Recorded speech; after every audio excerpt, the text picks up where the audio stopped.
The simple topic. Now we'll quickly see law of tort because that is important. In contract, you might have seen what is tort. It's something new to some of the people here, but some of the people might be already aware of it. So tort, it comes from a English word, which is Latin word, which is tortum. Tortum is twisted, something which is twisted. It's not clear how you will address that. It talks about that. So it's, if you see what it is a civil wrong. Civil wrong means wrong toward the society.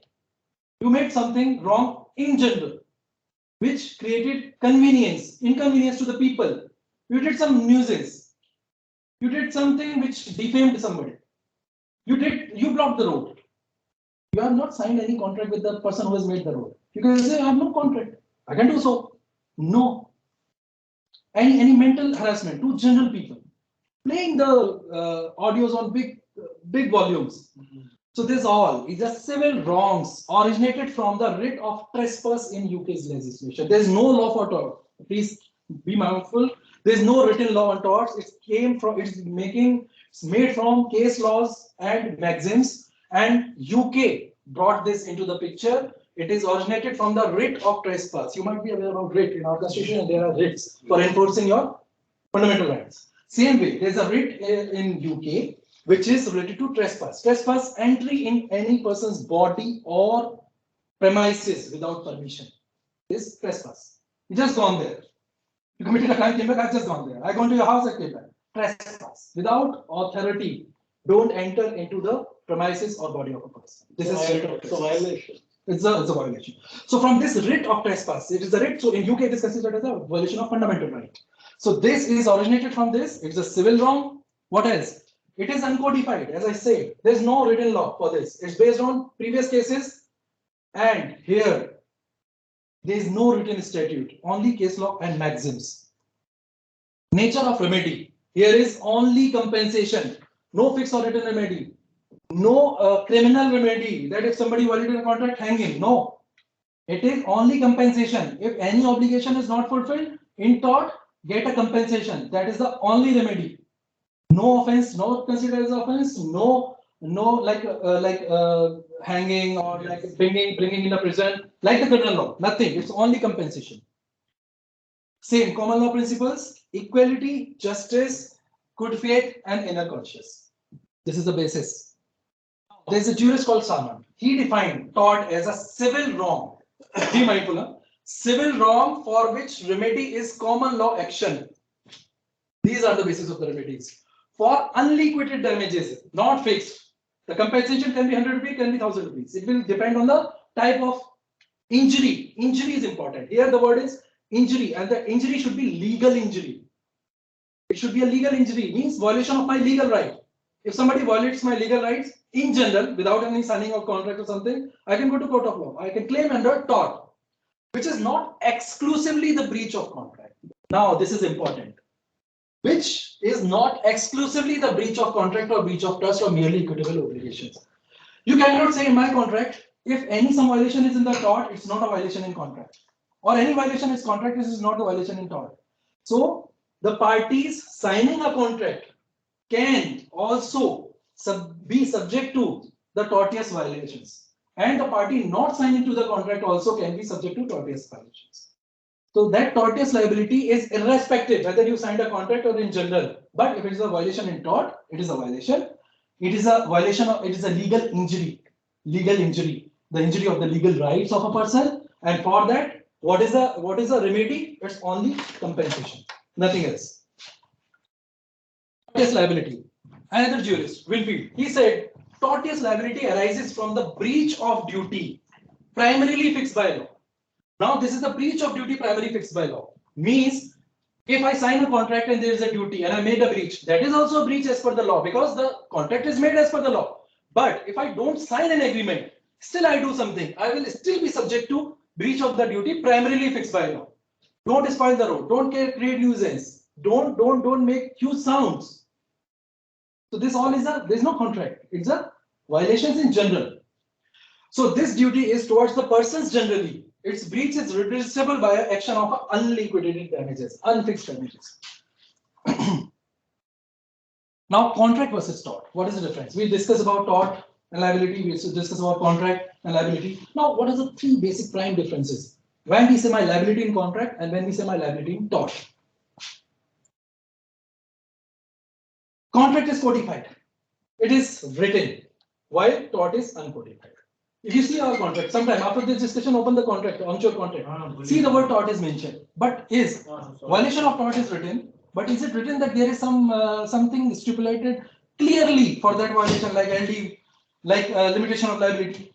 In limitation of liability clause, also tortious violations remain excluded because they cannot be codified. They are based on the actual legal injury, what you are going to cause and to whom you are going to cause. So this is open. There is no law for this. Although it is called law of torts, but there is no written law for this. Liquidated versus unliquidated. We just discussed this. I was told liquidated damages written in your contract 10%. But for the same offense, if you go to tort and you prove that this is a tortious liability, then it can be more because it is unliquidated. Now, liability in contract versus liability in general. So, for a contractual violation, this is the contract document, this is applicable. But anything which may or may not be the part of contract, such violation has to be dealt in tort. Privity of contract versus tortious liability. Now, I would like to, because you understood the privity of contract, I'm again repeating, the right of suing to each other is only given to the parties. Okay. And tortious liability, liability in general. So there must be some demarcation between that. That I am going to ask you two milestone cases from UK law. And they are so interesting that you will enjoy giving the replies. The first is a simple, that is Winterbottom versus Wright. This is just a stipulation of this contract, which I will say. And I will ask you about the second one. Winterbottom versus Wright. The court held, it's a UK legislation, Queen's Bench, sorry. Action in tort is independent of contract.